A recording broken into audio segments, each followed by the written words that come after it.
శ్రీ బాలగణపతి భక్త బృందం ఆధ్వర్యంలో కాకినాడ బాన్గుడి సెంటర్లో భారీ అన్నదాన కార్యక్రమాన్ని ఉత్సవ కమిటీ అధ్యక్షుడు గట్టి సత్యనారాయణ చేతుల మీదుగా ప్రారంభించారు. కాకినాడ బాన్గుడి సెంటర్లో శ్రీ బాలగణపతి భక్త బృందం ఆధ్వర్యంలో ఏర్పాటు చేసిన గణపతి మండపంలో 9 రోజులు పూజలు, భజన కార్యక్రమాలు ఘనంగా నిర్వహించారు. ఈ సందర్భంగా వారు మాట్లాడుతూ సోమవారం సుమారు 3000 మందికి అన్నప్రసాదం స్వీకరించారని అన్నారు. బాన్గుడి సెంటర్లో వినాయకునికి ఎంతో ప్రసిద్ధి, ప్రాముఖ్యత ఉందన్నారు. ఈ కార్యక్రమానికి పూర్తి సహాయ సహకారాలు అందించిన ప్రతి ఒక్కరికి ఉత్సవ కమిటీ తరపున ధన్యవాదాలు తెలిపారు. ఈ కార్యక్రమంలో ఆలయ కమిటీ సభ్యులు ఉంగరాల చక్రరావు, సీనియర్ జర్నలిస్ట్ జనసేన చిన్నబాబు, చింతపల్లి నగేష్, సురేష్, గుటాల బాబ్జీ, ఇంటి సురేష్, ఉంగరాల దుర్గారావు, శ్రీ పాల్ జైన్, ఎన్ వీరబాబు, శ్రీరామ్ మెడికల్ అధినేత నాగబాబు, ఎంవి దీపక్, ఆకుల నాగేశ్వరరావు, గాజుల అమ్మిరాజు, సీతారామకృష్ణం రాజు, బిస్సూరి బాబు తదితరులు పాల్గొన్నారు.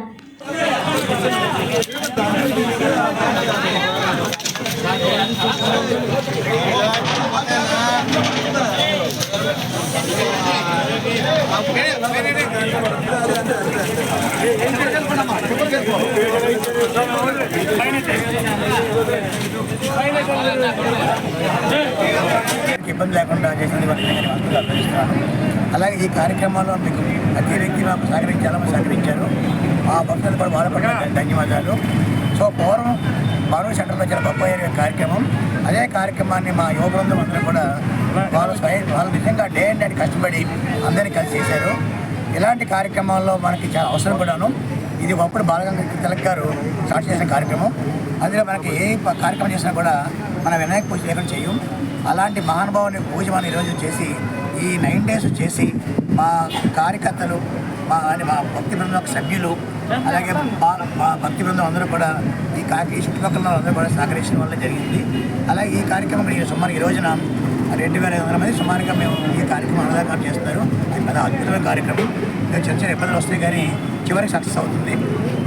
ఇలాంటి కార్యక్రమంలో ప్రభుత్వం వరకు బాగా సహకరించారు.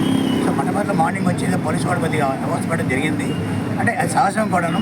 కానీ ఇలాంటి వాళ్ళు తప్పదు. ఇంకా మనకి భక్తులు ప్రజలు సహకరించాలి. అంటే ఇప్పుడు సంవత్సరం జరిగే కార్యక్రమం కాబట్టి ఈ ఇబ్బంది కూడా భరించాలని కోరుకుంటున్నాను. సో మరీ ముఖ్యంగా మా కాకినాడ వాస్తవానికి, మా ప్రభుత్వం వాళ్ళకి అందరికీ, అందరూ పోలీసు వాసు వారికి నా ధన్యవాదాలు. సో ఇలాంటి కార్యక్రమాలు మనం ఎప్పుడూ మనం చేసుకుంటూ ఈ కమిటీ ఎప్పుడూ ముందు సాగాలని, వాళ్ళు చేసే శ్రమకి భగవంతుని వాళ్ళు ఆశీర్వదించాలని కోరుకుంటున్నాను.